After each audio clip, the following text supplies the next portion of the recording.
All right. Woo! 4-event weekend is over. And we have got new standings in the scoreboard. And I am now the current TFSPOD 24/7 champion and eminent future TFSPOD World Predictions champion. Whoa. What do you mean? Slow down there, buddy. We're not there yet.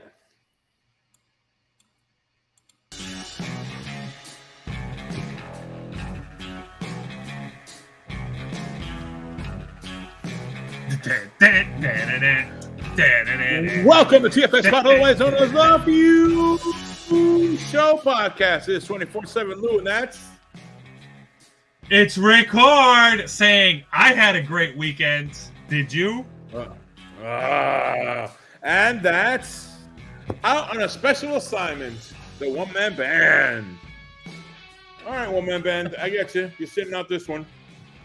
I know you have a special assignment out there. We're doing more research for our big fans out there who would like our show. But we'll get to that in a second. But folks, let me tell you something, folks. Welcome to TFSPOD. Always known as the Few Show Podcast is the wrestling podcast home of super fans slapping each other into submission with facts, opinions, and predictions.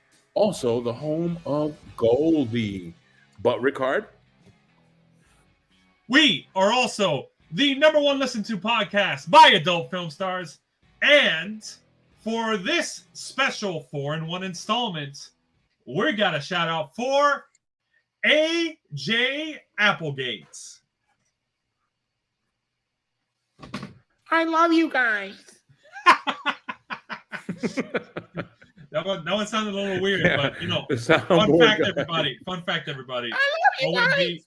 OMB is secretly our soundboard guy, and since he's not here, we don't have sound. Cat's out of the bag, folks. I love you guys. No, Lou, please stop. Please stop. Yeah, but folks, welcome. We're doing a recap of our predictions battle. It was a little bit a while back there, and we were listening to it live.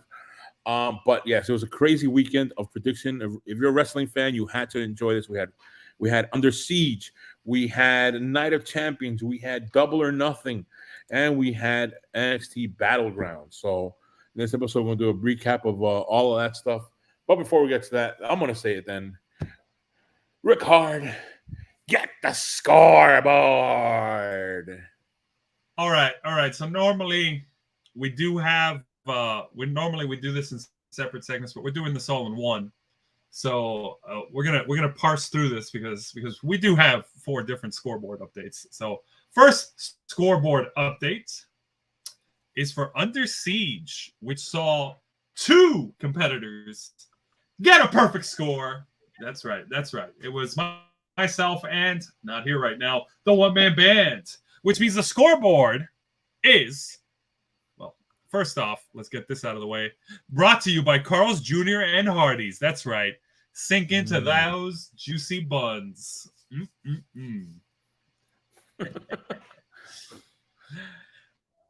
All right.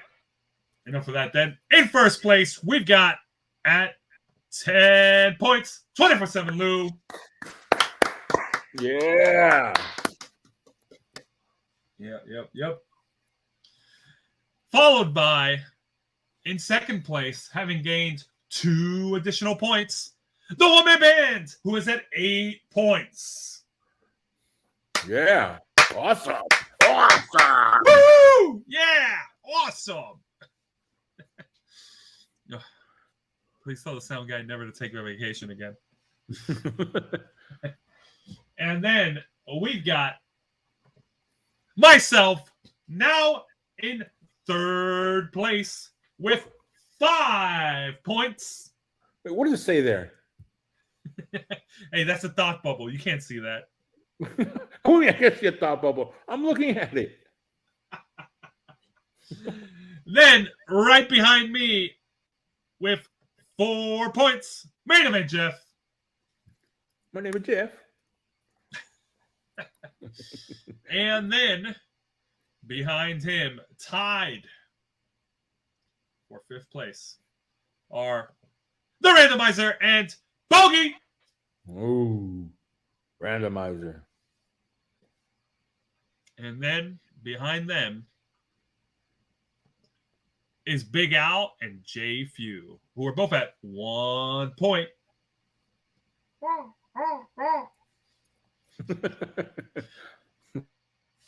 And everyone else is at 0, including viewers like you folks. If you want in, you know how to do it. Let us know. But that's the scoreboard, Lou. Back to you. All right, yes, folks. We're doing a 4-show recap. So we're going to first start off with Under Siege. And what matches do we have? Oh, well, we're going to go through this very quickly. All right, yeah. So we've got a long show ahead of us, so we're going to go through this because Under Siege did go head-to-head against Premium Live Event SmackDown. No, wait a second. And Rampage. All right, so and yes, Rampage. There you go. That's the one. So we had what was originally, keep this in mind, folks. What was originally a card comprised of, I believe we did predictions for 8 matches. What ended up being a card of 11 matches. So we had a dark match. It was Tyler Turva getting a win over Jason Hotch, who had Brian Myers and John Schuyler at ringside. That was a singles match. It was actually shortest match of the night, 5 minutes, 13 seconds. Good job for Tyler Turva. Then you had on the pre-show, the Death Dolls go up against the Coven in a tag match. And Death Dolls got the win via submission. Pretty impressive.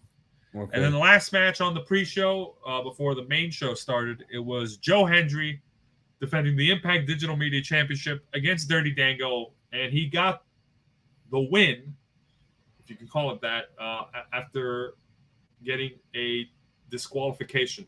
Joe Hendry, right? Joe Hendry got the win. Yeah, he got the win because Dirty Dango got DQ'd. Yeah, he got upset. He got upset about something. I forgot what it was. He did a low blow, I believe. Yeah. That's probably why it was on the pre-show. Non-finish. That said, main show started up, and we started off pretty strong with what is essentially being their debut match on a Premium Live Event.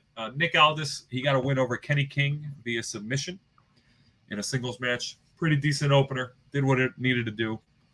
No surprises here. I think everybody picked Nick Aldis for this. I'm not entirely sure, but maybe the randomizers thought Kenny King was going to win. Who knows? Who cares? Right. Because we all know who got the perfect on this, and it wasn't the randomizer. Then we had the next match, which was Rich Swann, Sami Callihan, and Jake Christ getting the win over The Design, Diener, Angels, and Khan. They got the win in the 6-man tag via pinfall. I believe Sami Callihan was the surprise third man, which at the time it was an unknown, so that was pretty cool. And then debuting on Impact, Trinity got the win in the next match against Giselle Shaw. No surprises there. We all kind of picked Trinity on that one, if I'm not mistaken. Maybe the randomizer win against us. Yeah. But that was no surprise. Then we had Ace Austin and Chris Bay, also known as ABC, successfully defend their Impact World Tag Team Championships against Subculture, Mark Andrews and Flash Morgan Websters. That was a match. Pretty decent. It was actually okay. Next match was Trey Miguel defending the Impact X Division Championship against Chris Sabin. In this match, fun fact, longest match of the night. That one was close. Pretty good. I was watching that one. That one was really close. I was keeping an eye on that when I was switching between different shows.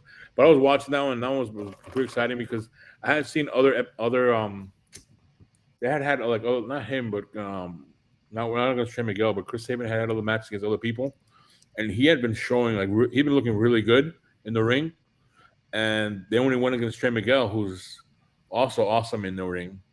It was a pretty close match, or a lot of close 2.5s. pins were happening. Yeah, yeah. In terms of match quality, definitely impressive. It's just the main event really outshined in terms of memory. Yes. Yeah, we'll get to that. There's a reason why we're kind of fast tracking here, folks. But I don't mean to put this match down. This was actually, by all accounts that I've heard, a very good match. And congrats, Trey Miguel got the win over Chris Sabin, successfully defending his X Division championship. Ricochet with hair. Ricochet with hair, basically, as you like to say it. But then we go to my favorite match of the night, which was the deciding match, the six-way match determined the number one contender for the Impact World Championship. Oh yeah, we got Alex Shelley getting the win, and Lou, I have to believe, was super happy. Yeah, no, that one. Oh my god, because I remember in the predictions thing, you said Alex Shelley. Wait, let me see. Hold on, let me see. Who went first in that one when we did that one? You went first, and you went first. You went Alex Shelley. I didn't go with you. I was next. I didn't go with you. The one man didn't go with you. No, one man did go with me. He agreed with me. Oh, I'm sorry. He did. I'm sorry, he did.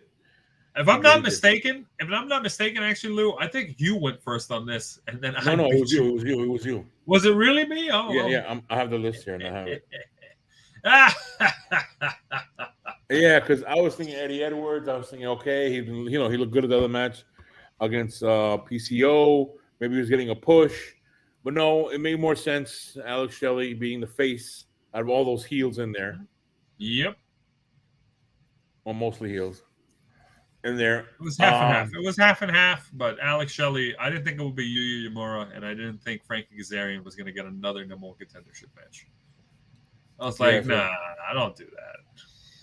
Well, the only thing that concerned me is that, it's a split between the Motor City Machine Gun. Look, Alex Shelley's doing this. Chris Sabin's having great matches. He did not get the X championship from Trey Miguel, Chris Sabin. But look, Alex Shelley's getting a shot for the big belt of Impact. Yeah, it's nice to see that the Motor City Machine Guns can do single stuff and then occasionally reunite. I think that's really cool, to be honest. I appreciate that Impact takes chances with their stars like that. So, but I'm super proud of Alex Shelley for giving me that. Oh man, that win, because that was the deciding match for me. And that was 2 points. That was 2 points. Yeah, that's right. 2 points. Yeah. That said, next match was Deonna Purrazzo defending the Impact Knockouts Championship against Jordynne Grace in a last chance match. Which means Jordynne Grace cannot challenge for the title as long as Deonna Purrazzo is champion after that. Yep. So, interesting storytelling. Jordynne Grace is now locked out of getting a championship match while Deonna Purrazzo holds it. So that's going to be interesting. Yeah. Probably see Mickie James do a return in a bit. It has to be Mickie James versus Deonna Purrazzo again. I mean, that has to be the match in the future. Yeah. I mean, it's been building up for it, and we all know Deonna Purrazzo can put people over really good. She can do stellar matches. Never go against Deonna Purrazzo. That's my motto. And you guys stole it from me, but copied it. But whatever. And now for the match that really, really had us going, whoa! It was Steve Maclin going up against PCO in a no DQ match. And kudos to Impact. They never fail to disappoint on this, because Impact has yet to not have a good no DQ match that gets crazy with stuff. Oh my God. I gotta talk about staples to the mouth. And this is like later on. This is like probably the middle part, close to the end kind of the match. But there was so much stuff that was thrown in this match. Oh my God. But the staples to the mouth was the one that got me. I was like, ah. And I gotta be honest with you guys. We were recording prediction show for the other shows that we're doing while I was watching this, and I was cringing while watching this. He put staples to his mouth. Like he's trying to staple his mouth. Yeah. I don't. Yeah. that spot alone had me going, ow, no, And if you no. thought that But was something, the end of it with Scott, what is it, Scott Demore? Scott Demore, yes, because after the match, which Macklin won, he won by pinfall over PCO. Yeah. After the match, Steve Macklin told Scott Demore to put the championship on him. I think it was, right? Mm-hmm. Yeah, he's been doing that. He's been asking for him. Bully Ray comes out. And I believe, what is he? He knocks, he hits Scott Demore. Mm-hmm. And then he tells Macklin on the outside, get the tables.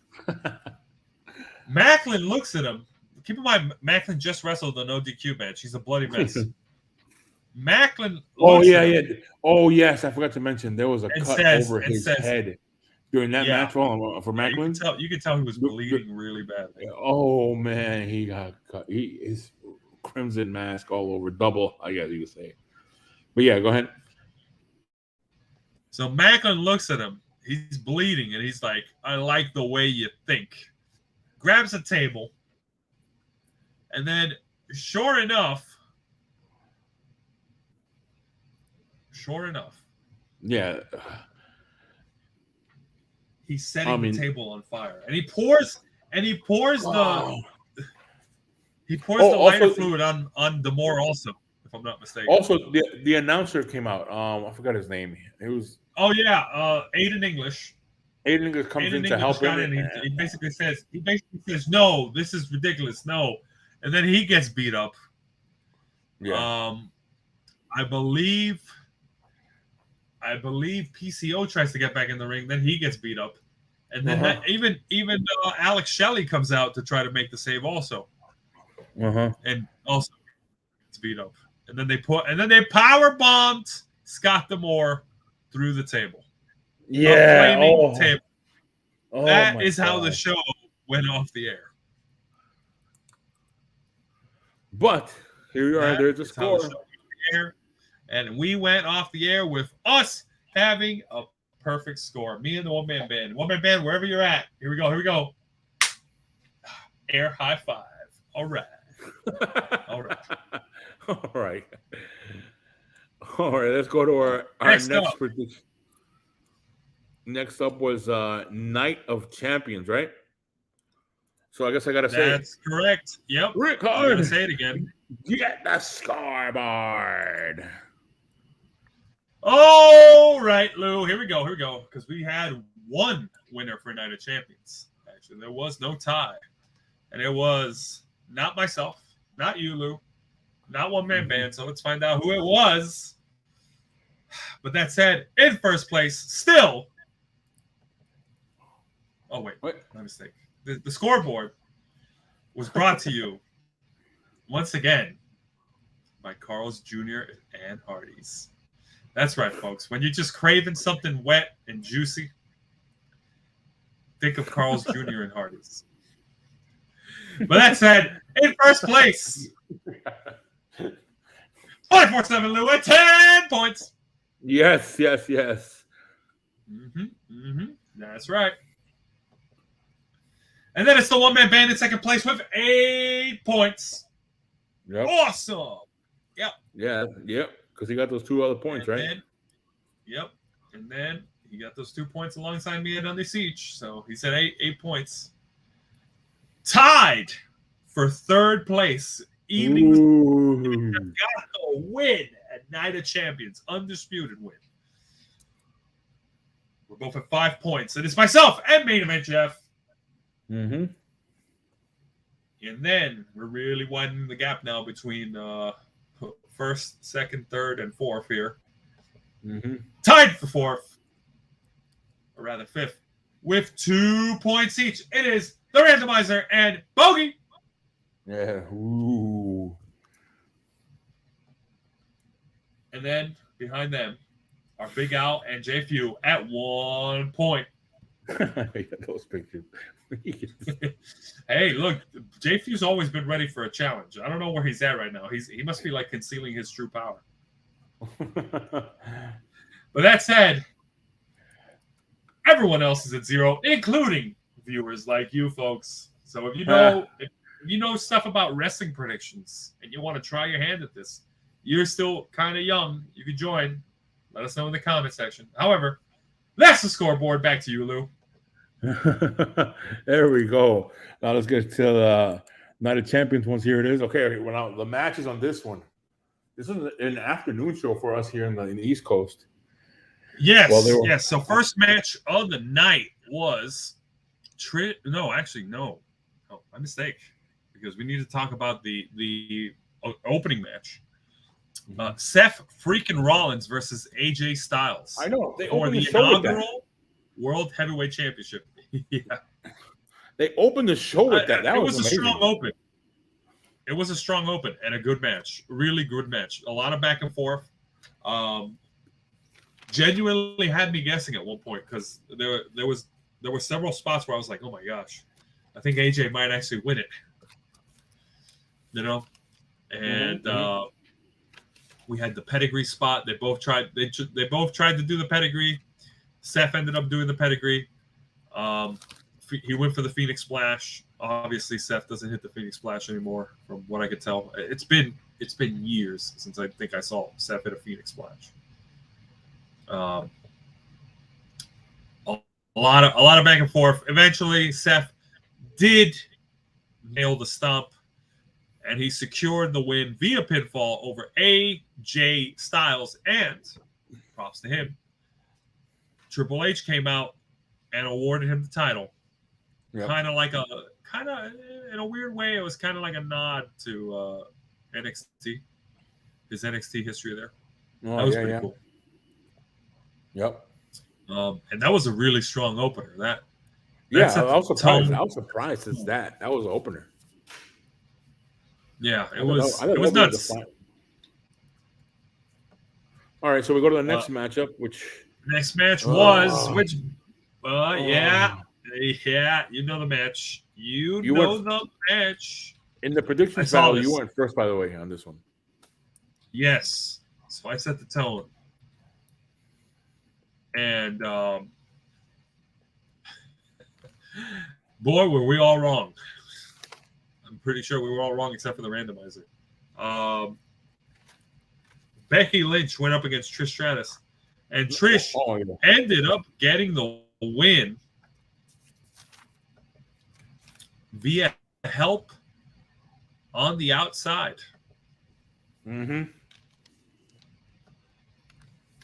Via Zoe Stark. So Zoe Stark came out from under the ring, hit her finisher on Becky Lynch, which, by the way, busted Becky Lynch open. I think it busted her nose. She was bleeding. She was bleeding either from the nose or the mouth at the end of it. So, yeah. Zoe Stark hit her finisher on Becky Lynch while Trish had the ref distracted.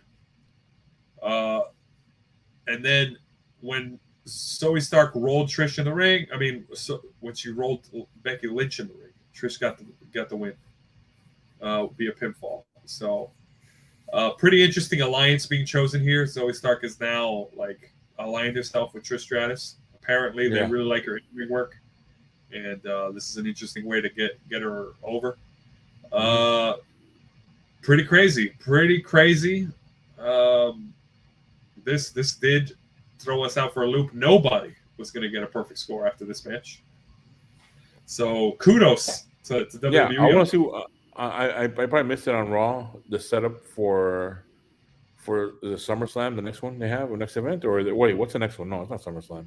Next event is Money in the Bank. Oh, okay. So I wonder if this is. It had some interesting developments. I don't know if this is the setup for it, but I think Zoe Stark is going to be one of the participants for it. They are doing qualifying matches.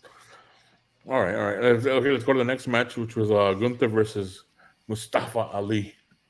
All right, so this match, props to this match for a real short moment. I believed that Mustafa Ali might actually pull out the upset over Gunther. He landed the dive. He was going for it. One really close to fall. And after Mustafa Ali hit his finisher from the top rope the first time, He went for it a second time after hitting another move, and it looked like Gunther was laid out. I was like, oh my gosh, wow!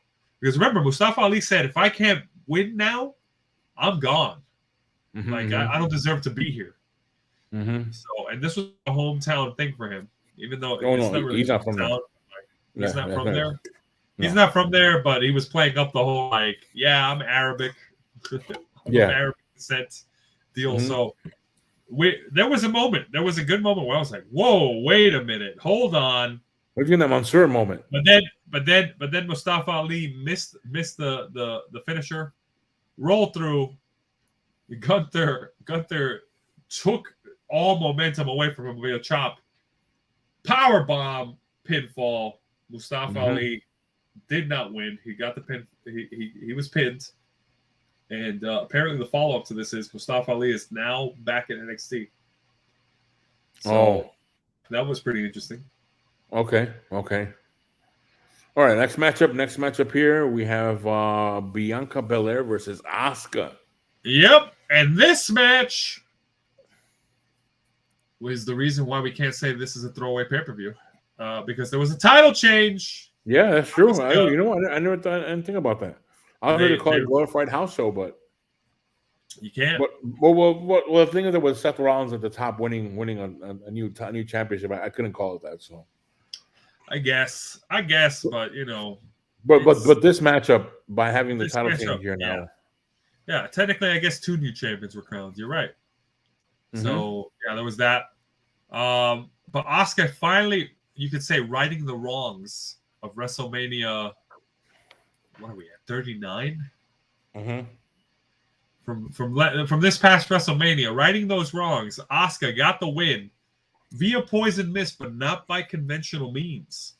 Yeah, she missed the mist strike while the ref was like holding her in the corner trying to separate him. She missed the mist. Try saying that 5 times. And then at some point was on the apron, kind of recovering, and then she like spit the mist into her fingers. Bianca Belair pulled her from the apron, went to hit the KOD. Asuka, with the mist on her fingers, wiped her hand over Bianca's eyes, which basically like impaired her vision. I think that's the first time I've seen it. Like I've seen the mist done like that, where they're having their hands and get it. Have you seen it before? No? Supposedly, they said that the Great Muta did that in a match at some point, something like that, which is who inspired the poison mist move. I've never seen that. I've never seen it used that way, by the way. So, I haven't. Years I watched it, I've never seen that. So supposedly that is where the spot comes from, but I don't know. That said. Yeah, Bianca Belair blinded, and then Asuka with a kick to the back of the head. 1, 2, 3. Bianca loses the Raw Women's Championship after an over 365-day reign. Yeah, against Asuka. That's right. That's right. Yeah. That's wild. All right, so next matchup we have Rhea Ripley. Next matchup, Natalia. Which was essentially, by the way, fun fact, it was apparently Natalia's birthday. What? And she was given the honor of having the shortest match of the card, essentially a squash match against Rhea Ripley for the SmackDown Women's Championship. And thanks to a distraction from Dominic before the match started, Rhea Ripley essentially dominated, hit the Riptide, won the match, 1 minute, 10 seconds. Oh, and God. Someone's going to have to check my math on this, but I'm pretty sure that's the shortest match in Saudi Arabia, in Saudi shows history. I don't know. Also, too, I want someone to check the record. I want this to be the shortest recap of that match. I don't want the recap to be longer than the match itself. So, yeah, there we go. Rhea Ripley won. Rhea Ripley won. Let's move on. Next match, which was the match that essentially set Jeff up for being the winner, although it did depend on how the main event did still go. But Brock Lesnar got the win over Cody Rhodes via technical submission. Yeah, when he put Cody in the Kimura lock. By the way, Cody was walking into this with an injured arm with a cast They kept selling it a titanium cast. So he was using that as a weapon. Essentially, Brock put him in the Kimura, and Cody, I think he passed out from the pain, is what they went with. I don't know if that's actually possible. Yeah. Continue the story. Oh, come on. I'm tired of this. It's a new story with a new guy. What do you mean continue the story?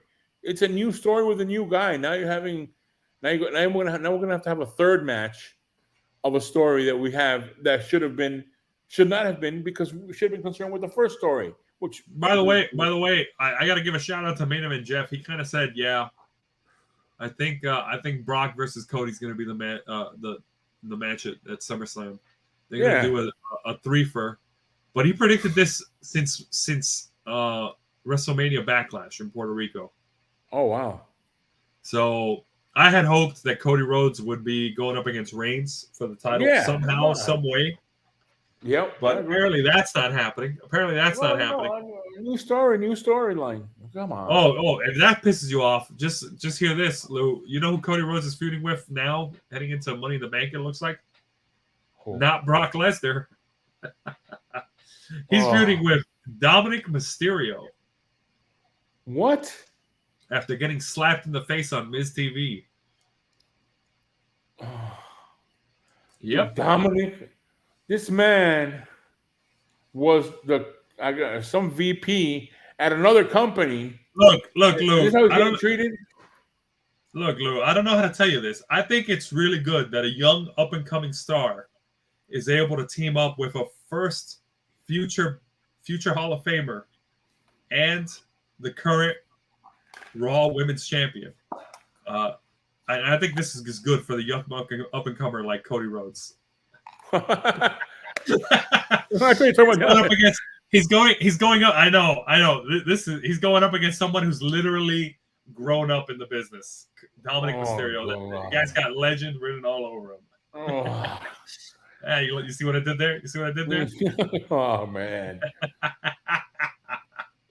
By the way, at this point, the scoreboard read, I had 4. The one-man band had 4. You had 3. Main Event Jeff had 5. The randomizer had 5.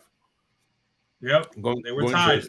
Which means there was going to be a winner, because the randomizer went Bloodline and Main Event Jeff along with everybody else. But at this point, we had no chance. Main Event Jeff had said Kevin Owens and Sami Zayn would win the tag match. And what a freaking story. Can we talk about this and how amazing the Bloodline storyline has been? It has been 3 years nearly. We're gonna when SummerSlam happens, we're gonna be at 3 years since the Tribal Chief persona Roman Reigns started, when he first returned from the pandemic and took out the Fiend and Braun Strowman in that main event. Wow. That is where we're at. SummerSlam will be the 3-year mark. And think about the storyline that has been done with the Bloodline being built up slowly and surely, getting the Usos, getting Sami Zayn, getting Solo Sikoa, getting Paul Heyman, all of that slowly being built up. And now it's slowly disintegrating. First Sami Zayn. Now, well, let's talk about what happened in this match. I'm waiting for Rikishi. Oh man, we'll get to that in a moment. But this was a fairly back and forth match. Oh, first time in Saudi Arabia for WWE. Kevin Owens. Yeah, first time in Saudi Arabia for Kevin Owens and Sami Zayn being there. Looks like they hashed out some of the political stuff. Kudos to that. I really appreciate that. And Sami Zayn, what an amazing opener, because he did it in Arabic. Yeah. I watched the press conference. That was the day before. The crowd loved him, and then during the show, they all loved him. Yep, because for the first minute, it was just Reigns standing in the ring, and Sami Zayn was in the ring, and they were just going, ole, ole, ole, ole. Yep. Great stuff. This was a good match, a great main event. I can see why this match went last, even though Seth Rollins and AJ Styles were a solid opener. This match went last, and thank goodness it did, because what a moment. So we're near the closing. It was back and forth for most of it. Near the closing end of the match, I believe it was Sami Zayn ended up getting thrown. No, Kevin Owens gets thrown over the announce desk after the Usos get involved. We have a ref bump. Usos get involved. They throw Kevin Owens over the announce desk, bury him beneath the table. We're thinking, oh my gosh, here we go. They're gonna steal one. The numbers game. The numbers game. Reigns is down at ringside, so he's not in the ring. He's by the announce desk that just got toppled over. Usos get in the ring. One of them super kicks Sami Zayn. The other one super kicks Sami Zayn. They both go for a double super kick. Solo Sikoa is standing behind Sami Zayn. Sami Zayn ducks. They both double super kick Solo Sikoa. Reigns has come to, and he only sees that. That's all he sees. He didn't see the stuff before, so he had no idea that they were out to help him out. But he sees that miscommunication. Reigns gets in the ring, and he says, "What are you doing out here? What are you doing out here?" Jimmy's like, "It was an accident." He pushes Jimmy into the corner. Keep in mind the storyline has been told so far, where he's basically like been on Jimmy about it. He's like, "What? Get out of my way!" And then Jay says, "Man, we're trying to help you, man. We've been with you since day one." Reigns shoves Jey Uso and says, "There ain't no day one anymore. Get out of my ring." He turns around. Reigns turns around and eats a super kick from Jimmy Uso. Oh. And Reigns is in shock. He's in the ring, like, obviously he's dazed from the super kick, but he's in shock. Jay is like, "What are you doing? We're family." You know, Jay sold this amazingly. Okay, can we give props to Jey Uso for the storytelling of the number one, the right hand man? Oh my gosh! Oh yeah. Props to Jey Uso. Almost forgot. Jey Uso looked so conflicted in this, and he goes, "What are you doing? We're supposed to be better than that."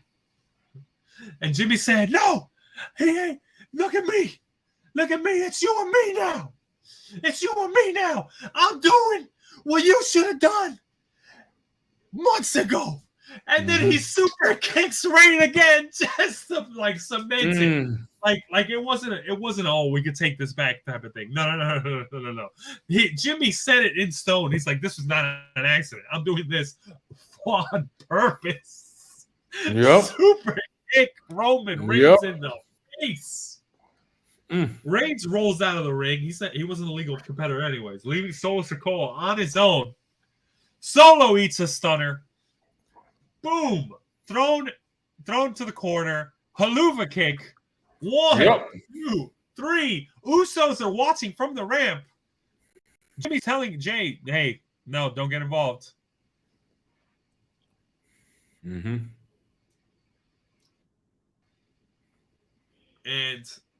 Reigns is left at ringside, sitting down, looking defeated. He just lost. By the way, the cemented main event, Jeff as the winner for the night.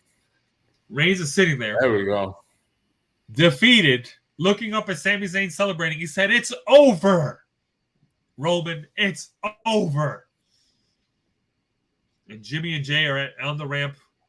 And Jay looks conflicted, and Jimmy stands firm in his decision. And by the way, the segment on Raw after this, superb storytelling. Reigns hugs Jimmy after Jimmy says, "How about we go back to being the bloodline and running this show?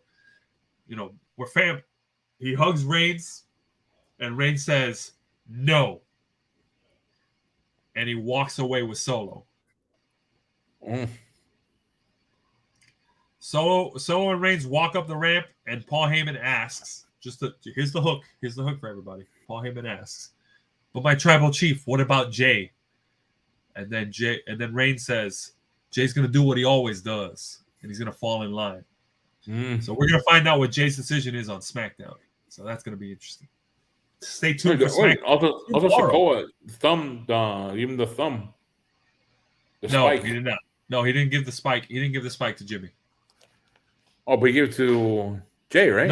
No, he didn't give the spike. I thought he did give him the spike. I believe so. Oh, maybe he did.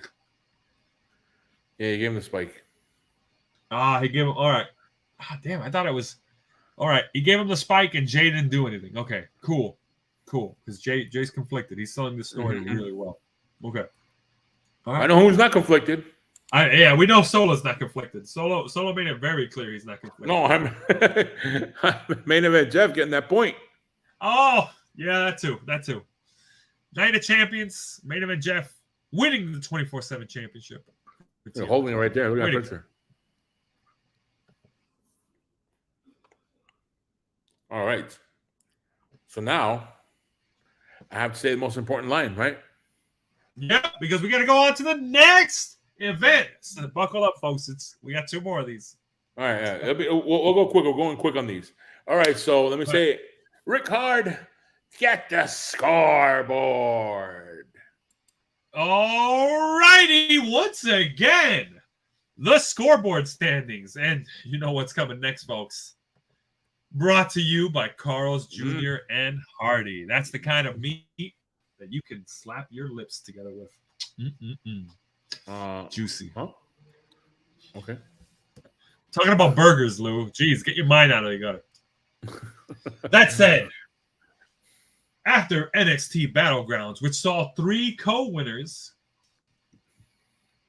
Lou, you are now 1 point up. It's your only point for the weekend because you are at 11 points in first place. Yes, I got to hold on to something here. Yep. This was not your weekend. You got 1 point out of 5, but 1 point is that dude is angry. That dude is angry. That's surprising. Carrying all that weight. Then you got the one-man band at 8 points. Awesome. He's in second place. And then you've got tied. Jeff had that lead for a bit, but I tied him back. Oh, yeah. Tied for third is myself and main event Jeff at 6 points. Yep. And then really widening the gap here. Behind us at 2 points. The randomizer and Bogey. Yep. And then behind them, with only 1 point apiece each, Big Al and J Few. Yeah. Yep. We're just waiting for that. We're just waiting for that black belt to come out. J Few, hit us with those smart predictions. Come on, you can do it. You can do it too, Big Al. Just get back from your vacation at the beach. And everyone else is at 0, including viewers like you folks. That's the scoreboard. Back to you, Lou. Alrighty. Okay, so now we're going to do NXT BattleGround. That's what we're doing predictions on. And hold on, let me get the slides here. Oh, by the way, it was a crazy night. We were watching both events because we were going at the same time. Yep, dual screen night. Yep. Yeah. It was fun night. Yeah, dude, that was fun. I'm glad that we were able to do that. That was a very, very unique experience. I really hope we don't have to do that again, though, because it's hard to follow. But it does make some interesting way of analyzing the show. We're going to cover Battlegrounds even though they both happened at the same time. Even though they both happened at the same time, we're going to cover Battlegrounds. No, actually, you're going to talk about Battleground. I'm going to talk about Double or Nothing at the same time. No, that would be dude. That would be okay. Ready for the first match? Go. Ready? No. For the first match. No. All right, first match. As confusing as it was for us to watch it. It'd be hard first to match. listen to both of us first talking. match. We're gonna go with Wesley successfully retaining the North American Championship against Tyler Bate and Joe Gacy. Pretty solid triple threat, solid opener, a lot of flippy moves. Not much to go beyond that. I thought Joe Gacy was going to win it. Nobody called Wesley to win it. We thought Joe Gacy would win it. It seemed like it was time. He was walking in there with kind of an advantage. He had Ava at ringside. You know, it really seemed like, okay, they're setting up for Joe Gacy. Nope. No, that is not what they ended up going with. They went with Wesley retaining. Mm-hmm. So that was an interesting way to start the night for us. All right, and then we had that cup. Yep, the cup. Which, by the way, we might steal something there with the concept with the British rules match for the Heritage Cup. Maybe we have like an athletic cup. No, wearing pants. Anyways, Noam Dar defeated Dragon Lee with help at ringside. Mm-hmm. Via what's it called? Two ladies came in. I don't know. I forgot what their names. The ladies, ladies came in. Yeah. Hold on, I got you here.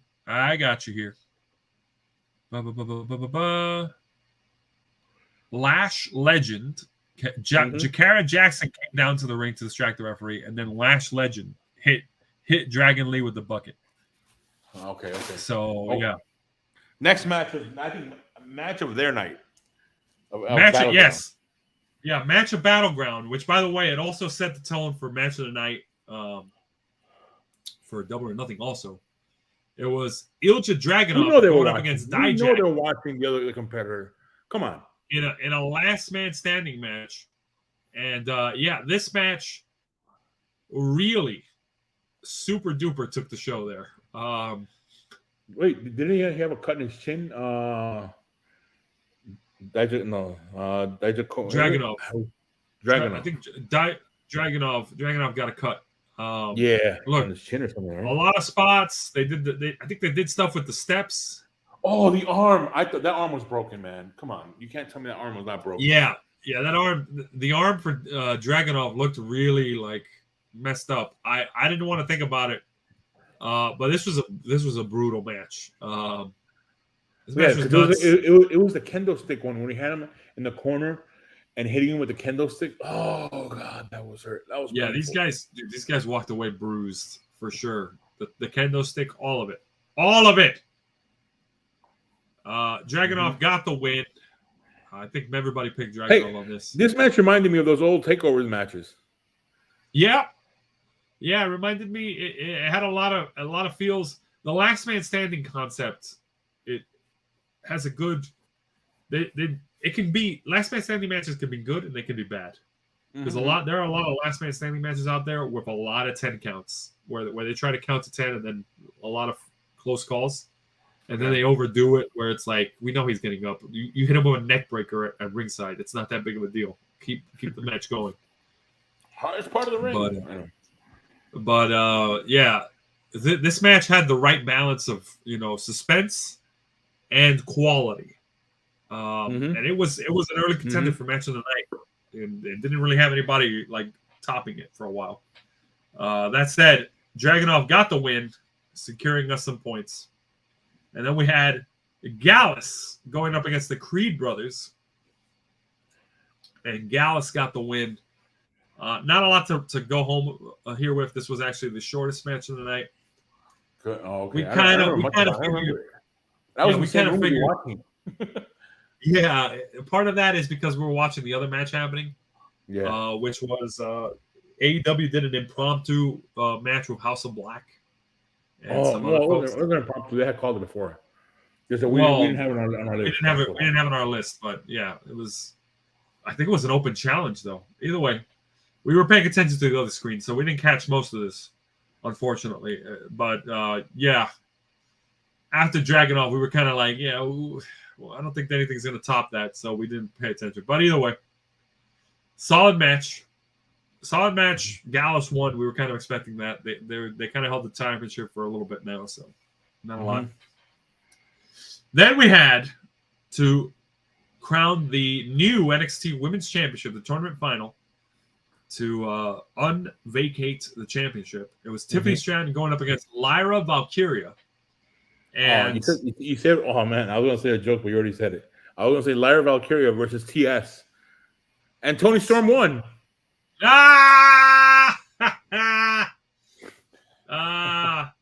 Yes, we had the women's matches going head to head on this one in the dual screens, and honestly, Tiffany Stratton versus Lyra Valkyria was a better match. I'm gonna say that. It wasn't You know match of the what? I night for think its so too. show. I think so too. But and the reason we'll get into it on the AEW Double or Nothing side.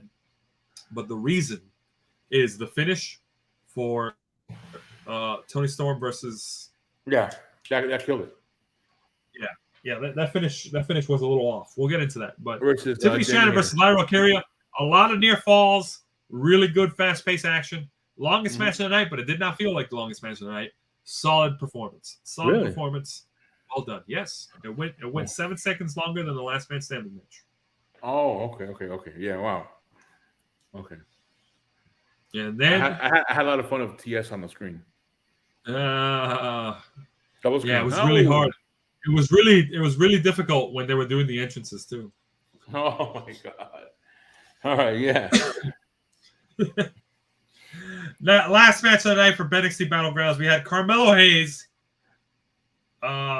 doing a nod to the Boston Celtics with consideration to what ended up happening with those finals matches. Oh yeah. Yeah. Well, actually, they were in Lowell, Massachusetts, and he's from there, so yeah, it's his hometown. They were doing a shout out. They were showing a shout out to the sports team from there. That was hometown or home neck and neck. It's his home state, not his hometown. But yeah, they were doing a shout out in his entrance to the Boston Celtics, who were having at the time a heated, pun intended, finals. Eastern Conference Finals best of seven. Best of seven. Eastern Conference Finals with the Miami Heat that they ended up losing. So didn't really age well there as a rallying cry, but solid effort. Unlike the Boston Celtics, Carmelo Hayes did win his match against Braun Breaker and successfully retained the NXT Championship. I don't know. Wasn't a lot to write home about for me. I was trying to pay attention to nothing at this point. Mm-hmm. And at this point, three of us got a point on this one. Yes. So at NXT Battlegrounds, 3 winners won. It was you, Lou, your 1 point for the weekend. Me topping my score now by racking up points. By 3 points, actually. I was at 4 points. Yeah. You're right. And 3 points. Three. I won so many points. I'm getting lost on how many. Oh, come on! That's like the guy at the casino. I won so much money, I don't know where to put it. Get out of here, man! I don't know how to count it. That said, and main event Jeff also got a point. So unfortunately, One Man Band did not get a point because Lyra Valkyria did not get him the win there. That said, we're gonna move on to Double or Nothing 2023, which means it's time for the final scoreboard update. Record! Get the scoreboard! Oh, I made this special. I made this special for you guys. Oh, this no. update was brought to you by Carl's Jr. and Hardee's. So good, you can't just have one. Hold on, I gotta ask you. Are these pictures real with a hamburger, or are you just putting a burger in their hands? No, these are, fun fact. These are real advertisements for Carl's Jr. Back when they were cool with the advertisements. This is Carl's Jr. is not paying me for this, but listen, guys, if you guys are listening to this, you can really get some eyeballs here. I'm going to show you how marketing works. When your sales go up and you go, why did our sales go up? Just know. I got you. That's one burger. And there's 3 girls there. There's 3 women there with a burger. How are they going to eat that one burger? Well, you see, sharing is caring, Lou. There's 3 girls there, and I hope they're willing to share. Because 3 burgers wait, 3 girls and a burger? Are we doing something like that? What are we doing here? No. I would hope that they know how to share something that's not food, but just as delicious. Yours truly. All right. We're getting distracted here. Brought to you by Carl's Jr. and Hardy. But let's get to the scoreboard here. We've got in first place with 11 points, 24/7 Lou. I don't know why, but I feel like I'm nervous in that picture now. Before I thought I was angry. Now I'm just nervous. You should be. They're Lou. coming after me. They're coming after me. You know why? You know why? Because there were 5 points up for grabs on this weekend. And guess who won all 5 points? though Well, not you in the won. manner that was expected. Whoa. I did not win all shows. There were 5 points. There were There were 5 not points. 5 points. Under Siege was worth 1 point. Night of Champions was worth 1 point. Unless a perfect score was given. Now, I did win 5 points, not the 5 points in the method I was expecting to. But I did win 5 points, which is the important thing here. And winning those 2 points at double or nothing has me tied for second place. Damn, Can you feel it, folks? Oh, Can you feel it? I am now tied at 8 points with the one-man band. One-man band feels it. Look at his face. He feels it. Place. Yeah, he's feeling it. He's like, look at that picture. I don't know about that weekend performance. That's me reaching around telling him it's okay, buddy. It's okay. It's okay. Calm down. It's okay. It's okay. Watch out, son. One of us will dethrone Lou. Boo! Boo! And behind us is Main Event Jeff at 6 points. Left Main Event Jeff in the dust, man. Well, he's still doing pretty good. Everybody's in contention now. The gap has widened. The gap has widened now because following Jeff with only 2 points, the randomizer definitely is not happy about this. It had the worst performance of the weekend with 0 points out of 5. But you got at 2 points tied for 5th place. The randomizer and Bogey. Yep. And then following them, Main Event. No, jeez. J Few and Big Al. I keep making that mistake. J Few and Big Al both tied at 1 point each. Come on, gentlemen, participate. We need you in here. Bring out the karate moves, you know. This is the best prediction show. This is the best prediction place. I have a feeling one of them is going to want to break the tie. I don't know which one, but someone will come out of retirement for this. We will find out. Someone wants to be the best on the best show. Someone wants to be the best of the last place. That's all I got to say. All right. However, that is if you don't count the fact that everyone else is at 0, and that includes viewers like you folks. So participate. You want to participate. If you want to participate, you know, we have a comment section. Yep. Give us a like. Or don't. You know what? I don't care. We don't care. However, let's get to the show, Lou. Come on, put the graphic up. There we go. Double or nothing. Wasn't the graphic I was expecting, but all right. We're gonna get into this. We're gonna be quick about this though. The one with me as champ. We don't have that. Either way, leave it to the editing guy. Well, we'll get to the end. We'll see. We might see something at the end.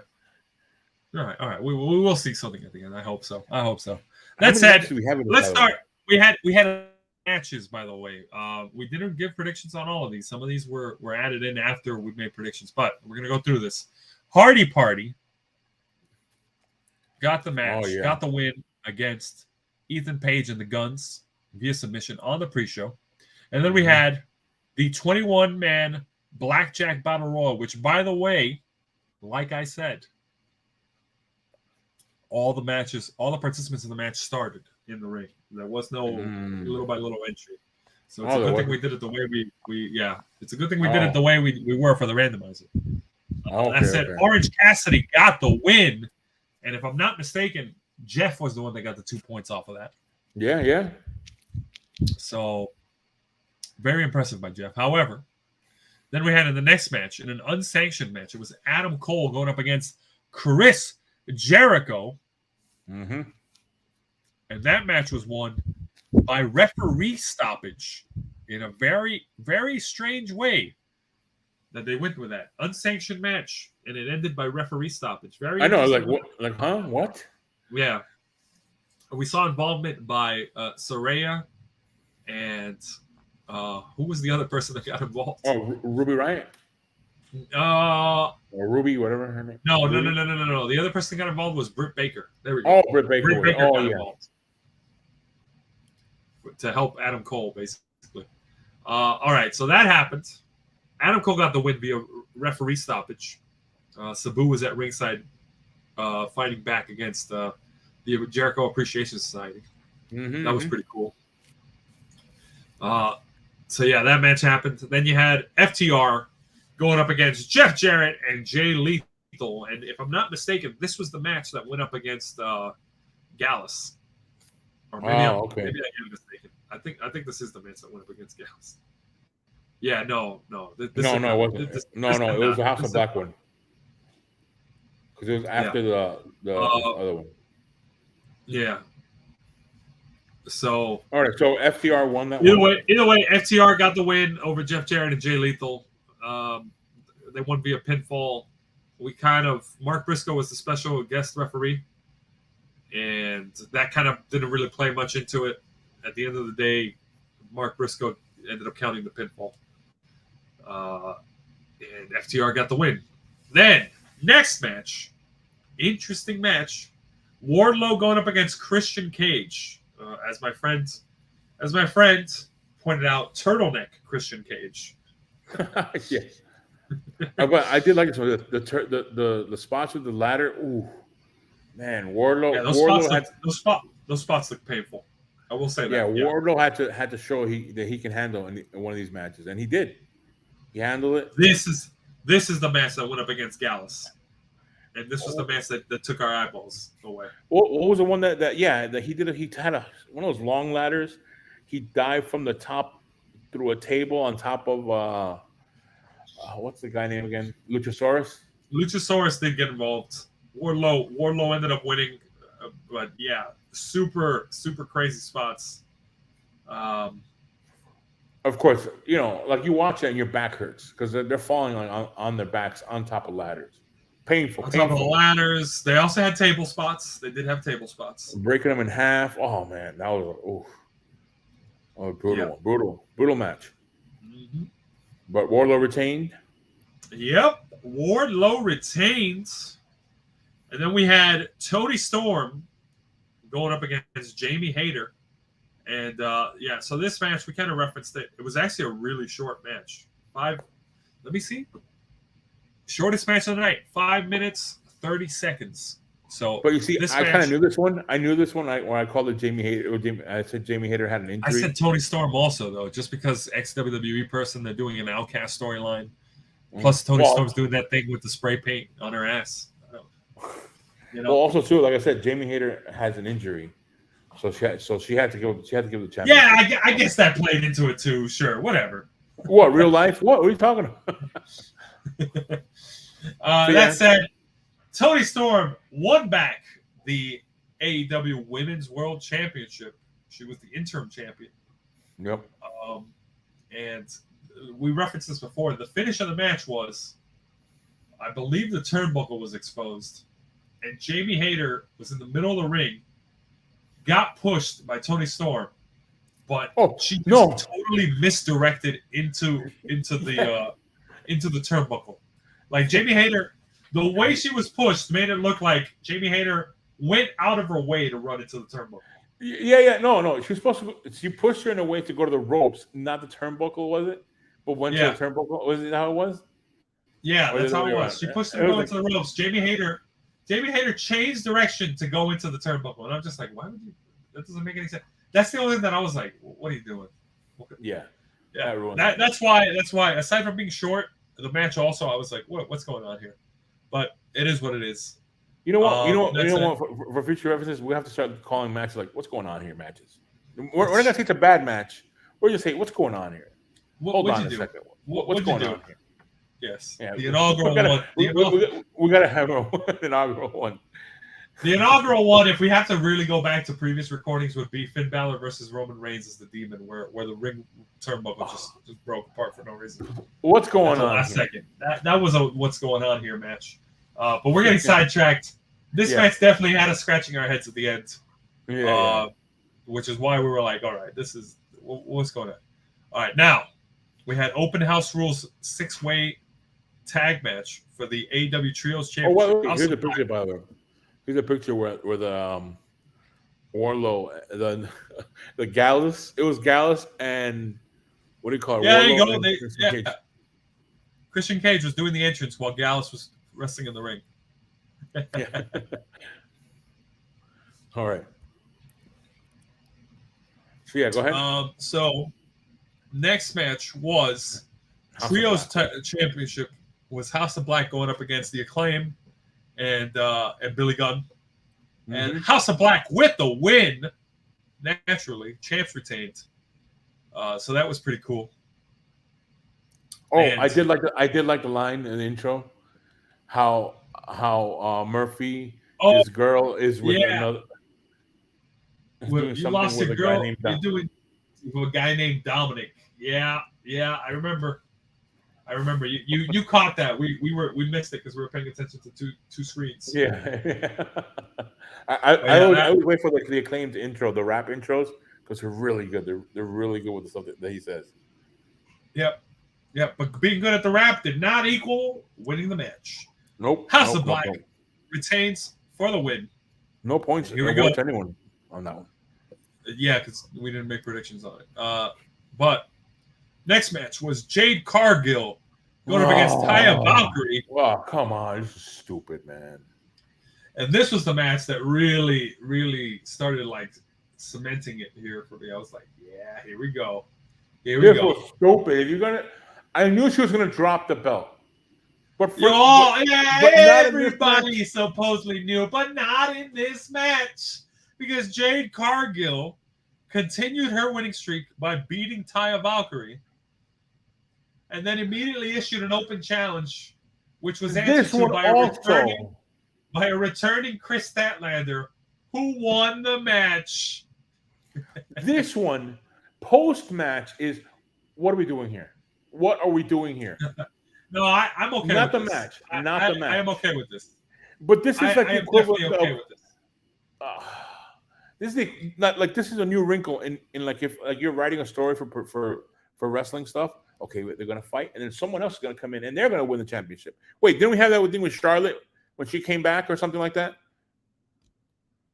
Well, Or the main she one that I challenged always Ronda go back to is she challenged Ronda the main Rousey one I for it. always go back to. Yeah, it was something like that. But the main one I always go back to is the WrestleMania match between Yokozuna and Bret Hart.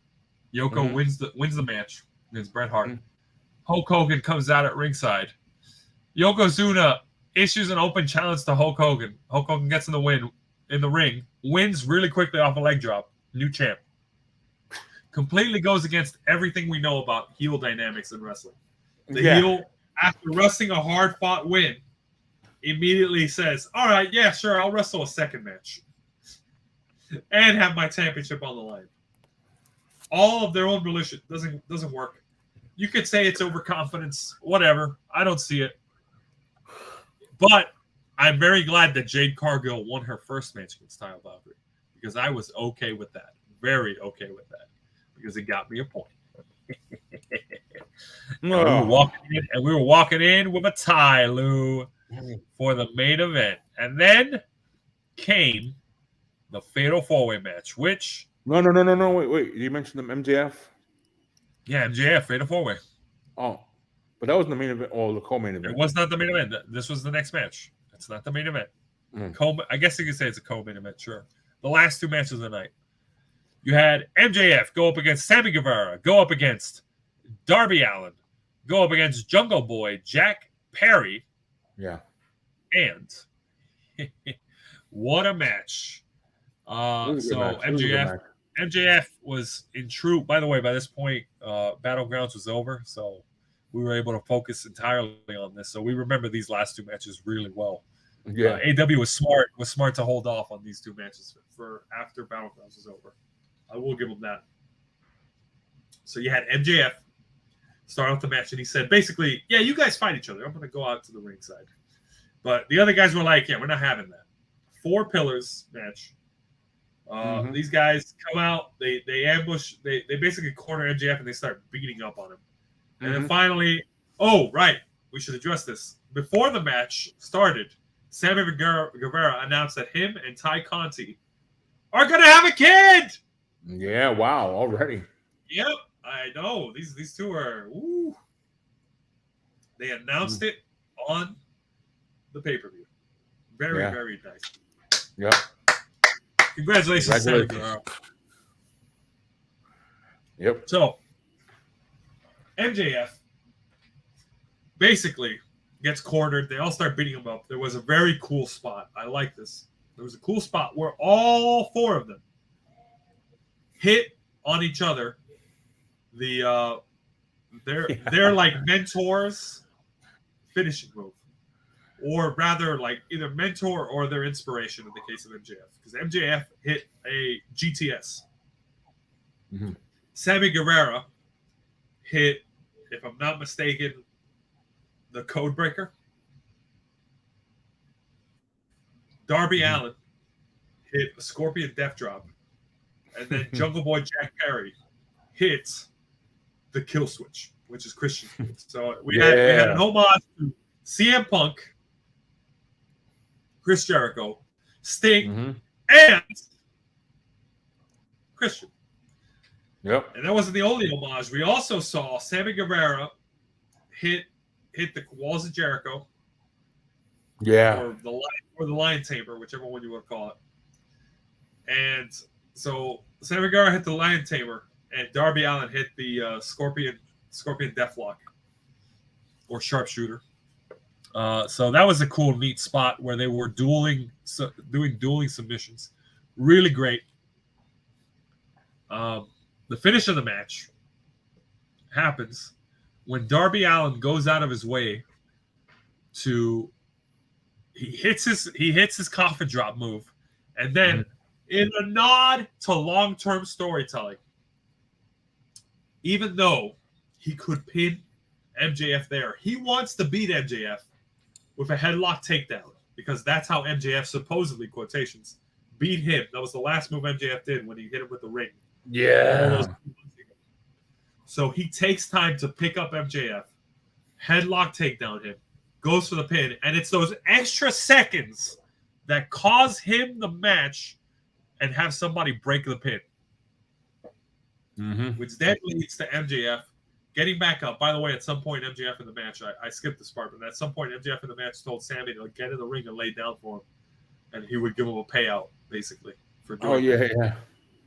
Sammy basically said no. But No, going back to the finish, he said yes, and then decided not to do it.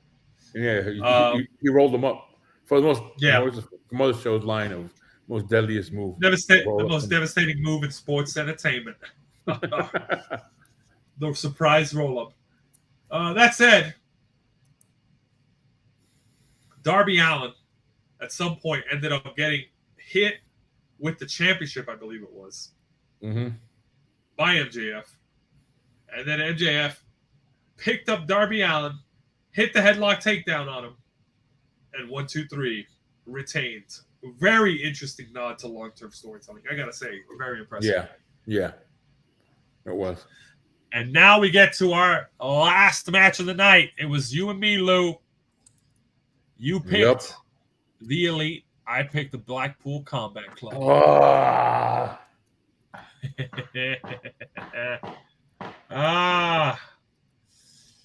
right, a lot of spots to cover here, so we're gonna try to, because this match was freaking nuts. This match was nuts. So Anarchy in the Arena match, they all fought around the ring.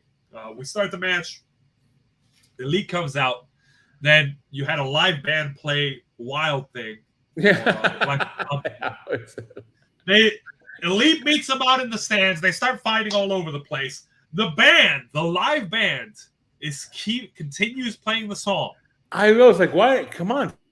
And at some point it hit me. I was like, to stop. I saw the Young Bucks, and it went on for a while. Yes. So when it started going up for a while, and I saw the Young Bucks start like fighting a couple of them up the ramp towards them, I said, "Oh, there's gonna be a spot where somebody like takes out the musician or the lead singer." Sure enough, lead singer sees the Young Bucks on the ramp. He unzips his jacket to reveal that he's wearing a Blackpool Combat Club shirt, and the Young Bucks double super kick him, thus ending the live performance. Very, very creative way to start an Anarchy in the Arena. Props to AEW there. That was hilarious. At first I'm like, man, why are they playing for forever, man? I missed the part when they were seeing the live band. I took a recording or something. I'm like, man, the button stuck or something. What's going on? But then I see the live band, like they kept on going. Wow, dang, wow. And I'm like, oh, come on. Yeah. This was hilarious. What a payoff. What a payoff. That was yeah, they really made us wait on that one, but that was a great opener. Crazy. And the match just got more crazy. Yeah. So you had Don Callis in commentary, right? Kenny Omega's former manager was on commentary, right? So he's just on commentary talking, bad-mouthing the Elite all the way. Anyways, at some point Cesaro and one of the Bucks fight out onto a pickup truck. Whoa. Cesaro, what? That's Cesaro. What's his name again? Claudio. Oh, right. Castagnoli. Claudio Castagnoli. My mistake. I'm getting. There was a lot happening in this match, Lou. It was a long night. It was a long weekend. So yeah, he hit a GOT style. He hit a pile driver onto one of the Bucks. In by the way, shout out to Violent Idols, which was the band that kept singing the song. Oh, okay. Yeah. So let's get to the finish. Kenny Omega hold on. No. Hold on. Don't skip. Claudio Castagnoli hits a pile driver onto one of the Bucks onto the pickup truck. He gets back in there. It's a 4-on-3 advantage. Yeah. At some point, he's got, I think it's a sharpshooter or a crab. I don't know. He's got a submission hold on one of the other members of the Elite. The Young Bucks guy gets back in. Matt Jackson. There we go. Matt Jackson gets back in the ring. And he super kicks Claudio. No, not Claudio. He super kicks Moxley in the face. And he's got pyro on his boot. Oh, yes. Pyro goes off on Moxley's face. I was like, oh my gosh. He had pyro on his boot. By the way, Claudio pulls off Moxley's Matt Jackson's boot and kicks it to the stage, ensuring that they don't see any more pyro from it. So that was a neat spot. Pretty neat there. Yeah. That's a reference to something. He's really good with the kicks. He's really good with like soccer kicks. Claudio is. He kicks the boot over there. And then the spot that follows it, they get thumbtacks because everybody's ganging up on Matt Jackson now. They get thumbtacks. Get Matt Jackson's bare foot and plant it on the thumbtacks. His bare feet on the thumbtacks. And then to add more injury there, they put thumbtacks in Matt Jackson's mouth. And then he gets an uppercut, spitting out all the thumbtacks. But you gotta that was a dangerous spot. That could have been that would have been nuts. These guys are nuts, dude. Yep. That was a dangerous spot. That made me uncomfortable to watch. I was like, what am I watching? Anyways. Yeah, I've seen those matches. I've seen matches where they have where they spit out the thumbtacks in their mouth. I've seen those before. Those are crazy. I've never seen that spot before, to my memory. So I've never seen that spot. But that had me going, wow. I've seen a few death matches, and I'm like, oh, it's not right. I need time to recuperate after those. Anyways, Omega hits the V trigger on Castagnoli. Then he hits the one-winged angel on Danielson, but Yuta breaks the pin. Page goes to do the buckshot lariat again, but Yuta ducks and he jabs Page in the face with a screwdriver. Oh, yep. They did that spot again. Then you had Omega sets up Yuta for the one-winged angel. Yep. He was on fire right there, Omega. But then Don Callis gets back in the ring. Oh. And Omega basically grabs Don Callis. And once that happened, I said, wait a second. Two things can happen here. But then Konosuke Takeshita appeared. He had aligned himself with the Elite recently, but he betrayed them and joined Don Callis. He betrayed Omega Whoa. And he hit a jumping knee strike on Omega, and he turned heel for the first time in his career. And then Wheeler Yuta rolled up Omega for the win, giving me the final victory that I needed to cement a 5-point weekend. Oh, what a story. Man. There it is. Yeah, Lou, hold on. Lou, wrap the show up. I think I hear something in my house. Just remember, folks, I am the 24/7 TFSPOD champion. So, Lou, you take it over here. I'm gonna go check something out real quick. You wrap this up. Okay. Oh, okay. We're in the middle of recording, but okay. Yeah, folks. Welcome again. This is a long episode. We're doing the recaps of the 4 different shows of what's going on. I mean, we had Under Siege. We had a Night of Champions. We had BattleGround. And we also had AEW's Double or Nothing. Lou, what the hell, Lou? Hey, what are you doing in my house? What? What? That's my 24/7 champ. Why aren't you wearing pants? Give me that back. No.